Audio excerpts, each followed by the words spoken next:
Gak ada berlaku di forum akademis hierarki feodalis. Mimbar ini disebut mimbar akademis, artinya setiap insan akademis, setiap sivitas akademis yang punya dalil berhak memakai mimbar ini dan dijamin kebebasannya. Ini mimbar bukan milik rektor, profesor, enggak. Mimbar semua orang yang punya dalil. Jadi latihan itu kita awali di semester pertama. Angkat tangan, katakan tidak pada seorang dosen supaya terjadi dialektika. Bukan mangut-mangut. Menerima pelajaran artinya menggeleng. Guru besar bodoh, dosen tolol. Supaya terjadi dialektika.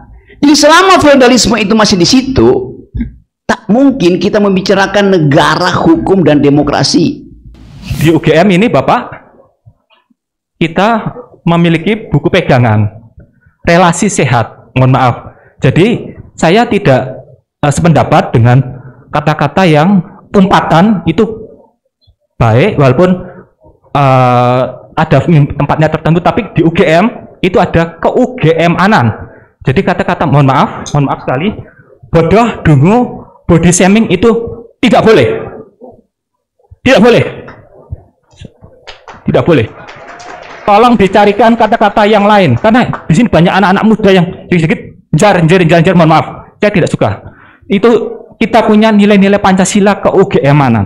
Ubi societas, ibis uis. Kita ini di Jawa, di Indonesia Nusantara. Iya, saya terima kritikmu. Sejauh saya mengkritik manusia, saya nggak pernah kritik manusia. Ya, saya bilang dungu itu adalah presiden, bukan Jokowi. Yang saya bilang tolol itu adalah Bahlil sebagai menteri.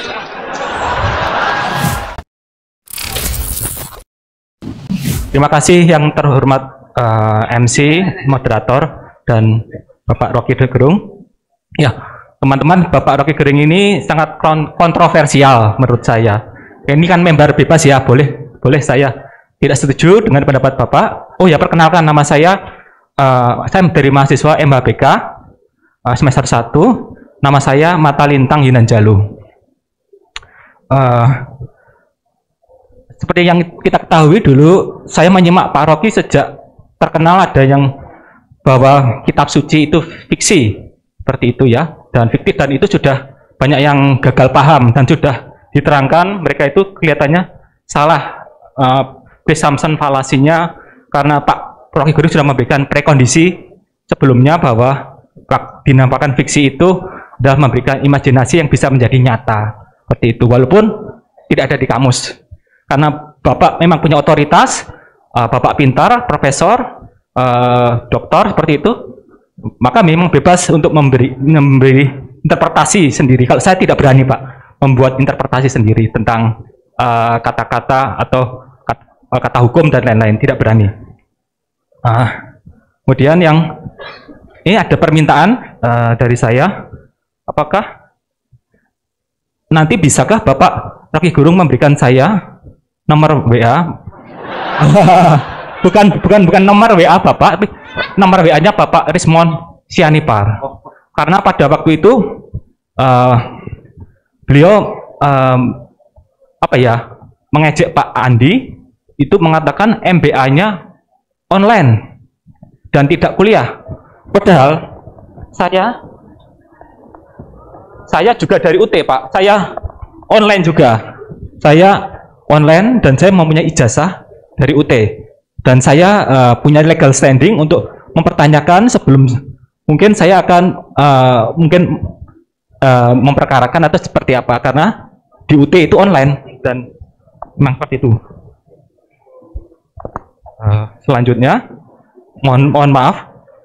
Dan di UGM ini Bapak, kita memiliki buku pegangan relasi sehat, mohon maaf. Jadi saya tidak sependapat dengan kata-kata yang umpatan itu baik, walaupun ada tempatnya tertentu, tapi di UGM itu ada ke-UGM-anan. Jadi kata-kata mohon maaf sekali, bodoh, dungu, body shaming itu tidak boleh. Tidak boleh. Tidak boleh. Tolong dicarikan kata-kata yang lain, karena di sini banyak anak-anak muda yang sedikit jar, mohon maaf, saya tidak suka. Itu kita punya nilai-nilai Pancasila ke UGM-anan. Ubi Societas Ibis Uis. Kita ini di Jawa, di Indonesia Nusantara. Kita harus menjaga bahasa. Seperti itu. Terima kasih. Maaf. Baik, terima kasih. Tadi, siapa nama kamu tadi yang bicara tadi yang kritik saya? Ya? Lintang namanya. Bintang semester berapa? Semester 1 di Magister Hukum Bisnis dan Kenegaraan ya. Oh, bisnis dan kenegaraan semester 1. Rencana DO semester berapa?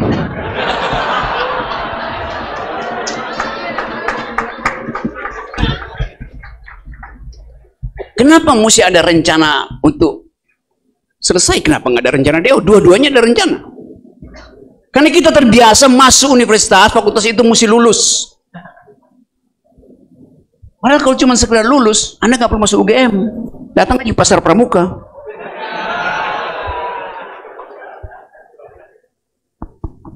Iya, saya terima kritikmu. Sejauh saya mengkritik manusia, saya nggak pernah kritik manusia.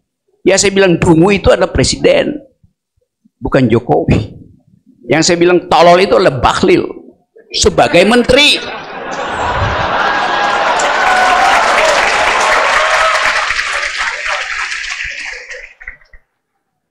Ya, sebagai calon pemegang jaket kuning UI. Bukan Bahlil yang kalau ketemu saya bercanda-bercanda lain. Seandainya saya batalkan kata dungu, hapus dari kamus. Lalu kata pinter artinya apa? Semua kata itu ada pasangannya, ada bifurkasi. Dungu hanya disebut dungu karena kita memuliakan si pinter. Pinter disebut pinter karena kita mengingat kedunguan. Apa yang salah di situ? Dua-duanya ada deskripsi. Dungu artinya kekurangan kemampuan berpikir melalui prinsip-prinsip logical reasoning. Kalau saya terangin begitu panjang, maka saya bilang dungu. Pinter ada kemampuan untuk mengkombinasikan semua variabel supaya terlihat ada argumen.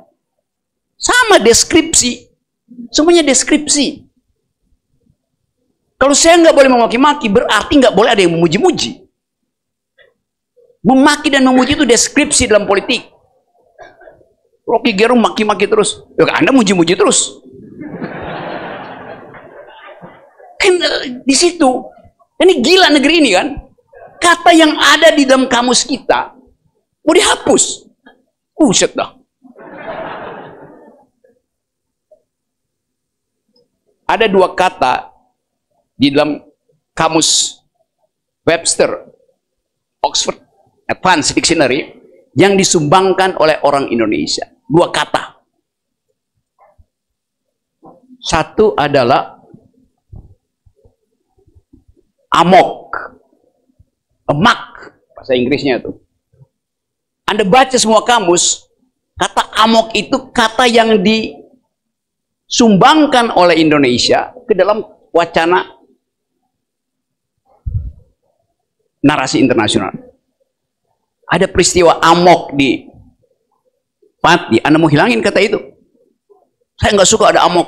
Loh, itu udah jadi terma internasional. Amok artinya kemarahan tiba-tiba yang kadangkala asal usulnya nggak jelas. Kata amok kita sumbangkan. Kata kedua yang kita sumbangkan dalam kamus bahasa Inggris adalah orang utan. Kata orang utan itu disebut di situ orang utan. Tinggal Anda yang belajar tentang hukum dan bisnis, satu waktu Anda akan terangkan mengapa hanya kata orang utan dan amok yang kita sumbangkan ke dalam bahasa Inggris itu. Apakah orang utan berperilaku amok juga? Oh iya, kalau dia kekurangan makanan. Jadi kita mesti lihat konteksnya apa itu. Sopan santun itu adalah bahasa tubuh. Pikiran yang disopan santunkan itu namanya kemunafikan.